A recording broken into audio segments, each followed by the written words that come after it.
और अब हम बात करते हैं द ब्रेथ सर्च के बारे में, ब्रेथ फर्स्ट सर्च। मैं इसका मैं पढ़ाने के मूड में भी नहीं हूँ, ये मैं चाहूंगा कि आप लोग खुद करें, क्योंकि डेप्थ फर्स्ट सर्च में जब मैंने ब्रेथ फर्स्ट सर्च करा दिया तो जब आप ब्रेथ के बाद डेप्थ करेंगे तो आप खुद कहेंगे कि सर ये तो बहुत ज्यादा इजी है। एक चीज जो बताने वाली है वो मैं जरूर बता दूंगा दोनों के लिए। ए है वो यूज करती है क्यू, ये यूज करती है स्टैक। बच्चों स्टैक यूज करती है तो सबसे पहले आप खुद देख सकते हैं कि ए के बाद बी डला तो पॉप अप बी ही होगा, और बी के बाद या डी या एफ आएगा, हम डी को डालेंगे, फिर पॉप करेंगे तो डी निकलेगा, या एच आएगा या आई आएगा। तो ये डेप्थ में चली जाती है। बी सी तो नहीं भाई, ये डी पे चली जाएगी, डी नहीं तो फिर एच, एच के बाद ये आई, आई के बाद बच्चों ये ई, और ई से जे पे चली जाएगी। क्यों? क्योंकि ये लास्ट वालों को पॉप करती है। अब इसको पॉप करेगी तो इसके चाइल्ड नोड्स, इसके एडजेसेंट नोड्स, जो कि जे और के बनेगा।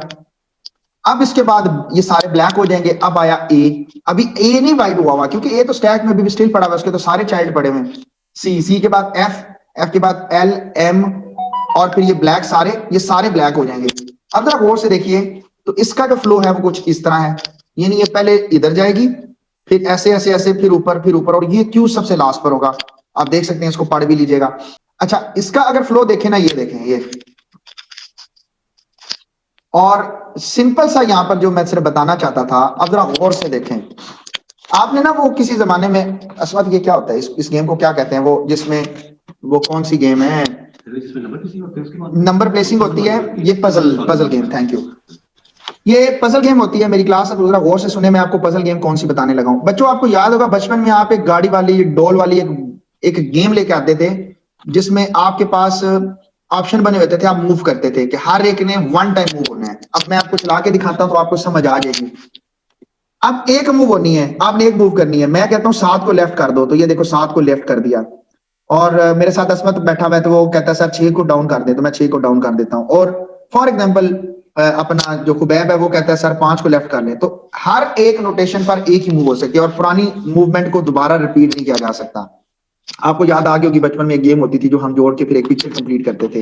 मेरे ख्याल से विंडोज 7 में भी उन्होंने दी थी वो, उसके गैजेट के अंदर। याद होगा आप लोगों को, वो मूव करते थे, डब्बे होते थे, 9 डब्बे होते थे या 16 डब्बे होते थे। सुडोकू तो नहीं है गेम? हाँ वही है, वो जो गेम होती थी, बिल्कुल आप बिल्कुल उस चीज को समझ गए हैं। वो जो मुझे नहीं पता वो कौन सी गेम है, वो आप पहुंच गए हैं। वो शायद उस गेम का यहाँ पे कोई पिक्चर भी बनी हुई हो, मैंने उसका लिंक भी दिया था कि आप उसको भी चला के देख सकते हैं। यहाँ पे मैंने, क्योंकि मैंने पढ़ाया था, पीएचडी में पढ़ाया था ये चैप्टर, तो मुझे अब याद नहीं। मैंने इसका लिंक दिया हुआ है कहीं इसी स्लाइड में, कि आप वो खेलना चाहें तो खेल भी सकते हैं, मैंने चलाई भी थी वो। अब जरा गौर से, वो है, अब जरा गौर से देखें बच्चों, हमारा जो 1 2 3 4 5 6 7 8 9 है, ये सिर्फ 1 बाई 1। अब इसमें देखें ना, 1 को नीचे किया जा सकता है, जरा गौर से देखें, ठीक है, 1 को नीचे किया जा सकता है, और क्या हो सकता है, 1 को नीचे किया जा सकता है, और इसी में बस सिर्फ 1 को नीचे किया जा सकता है, क्योंकि 7 को अगर लेफ्ट करते हैं तो 7 ऑलरेडी राइट से लेफ्ट हुआ हुआ है, तो इसकी एक ही चाल है, एक चाल ही चलनी है, जो पहले हुई है वो नहीं चलनी। अच्छा, 1 को लेफ्ट किया जा सकता था। अच्छा, इस वाली में क्या होगा, अब इस वाली में हम या तो भाई 1 को लेफ्ट कर सकते हैं, जरा गौर से देखिए, या 8 को नीचे कर सकते हैं, या 4 को लेफ्ट कर सकते हैं। तो ये देखिए 3 चालें। इस वाली में क्या था, 5 को लेफ्ट किया हुआ था, तो लिहाजा वो तो कर नहीं सकते, तो सिर्फ 6 को डाउन कर सकते हैं। तो भाई ये देखिए 6 को इसमें से 4 को, सॉरी 4 को डाउन कर सकते हैं, तो हम 4 को डाउन करेंगे। मैं ऊपर वाली को देख रहा हूँ, ये वाला 4। बच्चों इस तरह ये तमाम चालें चली हैं, और ये यहाँ पे पहुंचा, ये मेरी क्लास यहाँ पे पहुंचा है 46 पे। अब अगर ब्रेथ फर्स्ट सर्च अप्लाई करते हैं ना, तो बच्चों ये पहले इस पूरे लेवल पे चलेगी, 1 2 3 4 5 6 7 8 9, ये तमाम, तो ये 46 आइट्रेशन लेगी, 46 है। लेकिन अगर आप इसे डेप्थ फर्स्ट सर्च लगाते हैं ना, तो ये 31, ये देखें, ब्रेथ फर्स्ट सर्च टुक 46 नोड्स, 46 नोड लेते हैं। अगर ब्रेथ फर्स्ट सर्च लगाते हैं ना इसके ऊपर, तो ये 46 नोड लेता, 46 मूव करता वो। लेकिन डेप्थ फर्स्ट सर्च ने से 31 पे निकाल दिया। अब है तो दोनों सेम ही थी, बट नहीं यार, एक में डाटा स्ट्रक्चर हो रहा है, एक में डाटा स्ट्रक्चर हो रहा है, तो फिर दोनों की नोटेशन चेंज है। और वो जिस गेम के बारे में मैं बात कर रहा था ना, ये इंशाल्लाह ताला मैं नहीं पढ़ा सकता, क्योंकि मेरे कोर्स का टॉपिक नहीं है। तो this is also the searching technique, जिसमें ग्रीडिंग है, एस्टेरिक है, इनोस्टेरिक है। अब हम बात कर रहे थे बच्चों कुछ इस पॉइंट ऑफ व्यू से कि हमारे पास ये क्यों था। अगर फॉर एग्जाम्पल हम ब्रेकफास्ट डेफर्स्ट देखें, तो एज योर सोर्स नोड बताया हुआ होगा, या यहाँ पे कहीं लिखा हुआ होगा, ये देखें लिखा हुआ है, order as your source node. A start हुआ, फॉर एग्जांपल मैं इसको आगे लेके चलता हूं, इसने यहां से दिया हुआ, ये देखें vertex, this vertex your source node. So इसका डिस्कवरी टाइम 1। अब ये पता नहीं किस तरह मूव करता है, जिस तरह मूव करेगा उसका 2 हो जाएगा, देन 3 हो जाएगा। अब 3 के बाद दोबारा इसका फिनिशिंग टाइम 4 हो जाएगा। इसके बाद इस तरफ नहीं आया क्योंकि इसका भी चाइल्ड पड़ा हुआ था, तो ये 5, इससे आउटगोइंग कोई नहीं है तो ये 6, इससे आगे फर्दर कोई नहीं तो ये 7, 7 के बाद बच्चों ये 8, ये ग्रे में 8 हो जाएगा। 8 के बाद दिस वन इज 9, 9 के बाद ये 10, 11, 12, 10, 11 और ये 12।